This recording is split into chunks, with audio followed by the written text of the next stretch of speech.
ನಮಸ್ತೆ ವೀಕ್ಷಕರೇ, ಇವತ್ತು ಸರಿಯಾದ ಅಳತೆಯಲ್ಲಿ ಪರ್ಫೆಕ್ಟಾಗಿ ಮತ್ತು ಮೃದುವಾಗಿ ಜಾಮೂನನ್ನು ಯಾವ ರೀತಿ ಮಾಡೋದು ಅಂತ ಹೇಳ್ಕೊಡ್ತಾ ಇದ್ದೀನಿ.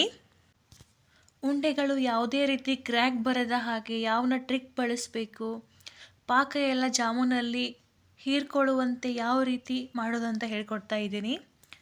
ನಾನಿವತ್ತು 2 ಪ್ಯಾಕೆಟ್ ಜಾಮೂನನ್ನು ತಗೋತಾ ಇದ್ದೀನಿ. ಕಪ್ಗಳ ಅಳತೆಯಲ್ಲಿ ಹೇಳ್ಕೊಡ್ತಾ ಇದ್ದೀನಿ. ಜಾಮೂನ್ ಪ್ಯಾಕೆಟ್ನ ಕಟ್ ಮಾಡಿ ಕಪ್ಗಳ ಅಳತೆಯಲ್ಲಿ ಹೇಳ್ತಾ ಇದ್ದೀನಿ. 1 ಪ್ಯಾಕೆಟಿಂದ 2 ಕಪ್ ಆಗಿದೆ ನಾನು ತೊಗೊಂಡಿರೋ ಕಪ್ನ ಅಳತೆ. 2 ಪ್ಯಾಕೆಟ್ಗೆ 4 ಕಪ್ ಆಯಿತು ಹಿಟ್ಟು, ಜಾಮೂನ್ ಹಿಟ್ಟು.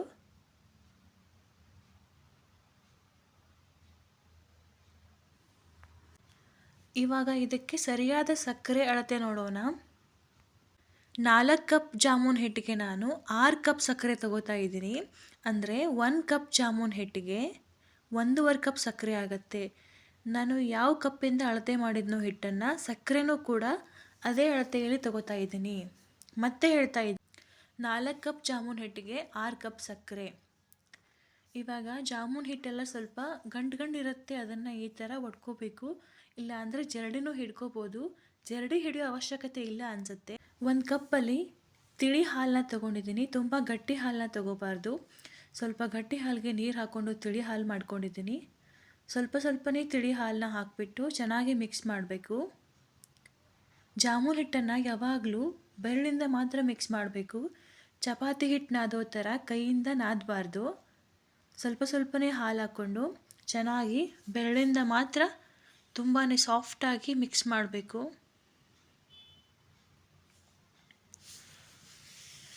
ನಾನು ಬೆರಳಿಂದ ಮಾತ್ರ ಮಿಕ್ಸ್ ಮಾಡಿದ್ದೀನಿ.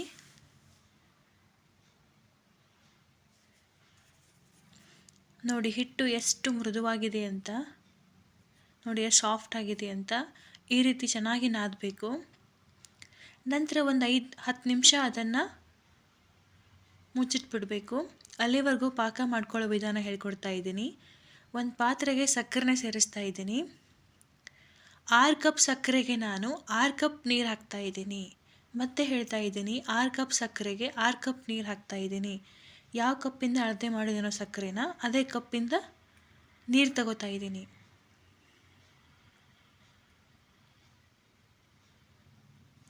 ಆರು ಕಪ್ ಸಕ್ಕರೆಗೆ 6 ಕಪ್ ನೀರು. ಚೆನ್ನಾಗಿ ಸಕ್ಕರೆ ಎಲ್ಲ ಕರಗೋವರೆಗೂ ಈ ಥರ ಮಿಕ್ಸ್ ಮಾಡ್ಕೊಳ್ಳಿ.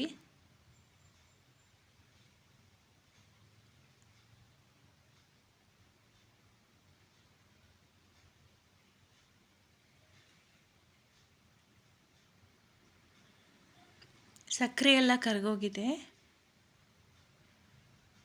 ಕರಗಿದ ಮೇಲೆ ಒಂದು 10 ನಿಮಿಷ ಕುದಿಸೋದಕ್ಕೆ ಬಿಡಬೇಕು ಅದನ್ನು. ಇವಾಗ ಪಾಕ ಯಾವ ಹದಕ್ಕೆ ಬರಬೇಕಂದ್ರೆ, ಅದನ್ನು ಮುಟ್ಟಿದಾಗ ಸ್ವಲ್ಪ ಗಟ್ಟಿ ಅನಿಸ್ಬೇಕು. ಒಂದೆಳೆ ಪಾಕ ಥರ ಮಾಡ್ಕೋಬಾರ್ದು. ಸ್ವಲ್ಪ ಗಟ್ಟಿ ಅನಿಸ್ಬೇಕು. ಕೊನೆಯಲ್ಲಿ ಸ್ವಲ್ಪ ನಾನು ಏಲಕ್ಕಿ ಪೌಡ್ರನ್ನ ಸೇರಿಸ್ತಾ ಇದ್ದೀನಿ. ಇನ್ನೊಂದು ಕುದಿನ ಕುದಿಸ್ಕೊಳ್ಳಿ ಏಲಕ್ಕಿ ಪೌಡ್ರ್ ಹಾಕಿದ್ಮೇಲೆ. ಇವಾಗ ನೋಡಿ ಹಿಟ್ಟು ಹೂ ಅರಳಿರೋ ಹಾಗೆ ಅರಳಿದೆ. ತುಂಬ ಚೆನ್ನಾಗಿ ಅರಳಿದೆ. ಸ್ವಲ್ಪ ಕೈಗೆ ಎಣ್ಣೆನ ಹಚ್ಕೊಂಡ್ಬಿಟ್ಟು ಚೆನ್ನಾಗಿ ಉಂಡೆಗಳನ್ನ ಕಟ್ಕೋಬೇಕು. ಚೆನ್ನಾಗಿ ಕ್ರ್ಯಾಕ್ ಇರದೇ ಇರೋ ಹಾಗೆ ಉಂಡೆಗಳನ್ನು ಕಟ್ಕೋಬೇಕು. ಇವಾಗ ಒಂದು ಕಡಾಯಿಗೆ ಸ್ವಲ್ಪ ಎಣ್ಣೆ ಹಾಕ್ತಾ ಇದ್ದೀನಿ ಜಾಮೂನನ್ನು ಕರಿಯೋದಕ್ಕೆ. ಎಣ್ಣೆ ಕಾದಿದೆ ಅಂತ ಚೆಕ್ ಮಾಡಿದೆ, ಎಣ್ಣೆ ಕಾದಿದೆ. ಮೀಡಿಯಮ್ ಫ್ಲೇಮಲ್ಲೇ ಇಟ್ಕೊಂಡು ಜಾಮೂನನ್ನು ಕರಿಬೇಕು.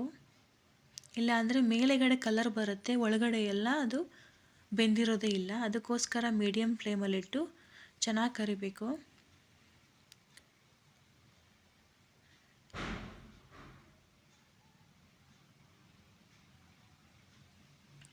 ಚೆನ್ನಾಗಿ ಈ ರೀತಿ ಕೈನ ಆಡಿಸ್ಬೇಕು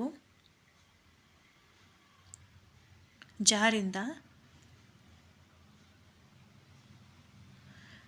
ಚೆನ್ನಾಗಿ ಎಲ್ಲ ಕಡೆ ಎಲ್ಲ ಅದು ಕರಿಯುತ್ತೆ ಜಾಮೂನು. ಚೆನ್ನಾಗಿ ಮೀಡಿಯಮ್ ಫ್ಲೇಮಲ್ಲೇ ಇಟ್ಟು ಚೆನ್ನಾಗಿ ಮಿಕ್ಸ್ ಮಾಡಿ ಕರಿಬೇಕು ಅದನ್ನು. ಸ್ವಲ್ಪ ಕಲರ್ ಬರೋವರೆಗೂ ಕರಿಬೇಕು.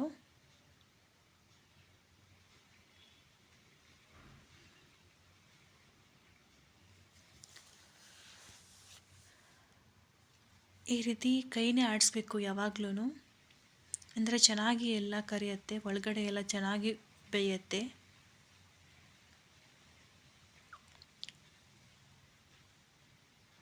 ಸ್ವಲ್ಪ ಕಲರ್ ಜೋರು ಬರೋವರೆಗೂ ಕರಿಬೇಕು. ಮೀಡಿಯಮ್ ಫ್ಲೇಮಲ್ಲಿಟ್ಟೆ ಕರಿಬೇಕು. ಇವಾಗ ಪಾಕ ಎಲ್ಲ ಸ್ವಲ್ಪ ಬೆಚ್ಚಗಿದೆ, ಜಾಮೂನ್ನ ಸೇರಿಸ್ತಾ ಇದ್ದೀನಿ. ಪಾಕ ತಣ್ಣಗಿದ್ರೆ ಅದನ್ನು ಬಿಸಿ ಮಾಡಬೇಕು.